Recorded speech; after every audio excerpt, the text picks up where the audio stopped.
కలవరం అసలిది కదా ఒక సంబరం ఒక వరసలా కదిలిన క్షణం ఇక తెలియదే ఒంటరితనం ఎన్నాళ్ళ దూరాలు కన్నోళ్ళిలా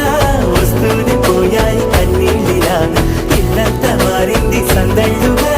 మీరంతా ఉండాలి వందేళ్ళిలా మనవారే వెనకుంటే మరణాన్నే మరిచేలి మనసంతా వెలుగేన ఇక చీకటెళ్ళింది తెల్లారి నీ నవ్వుతోనే 10 మంది ఉండగా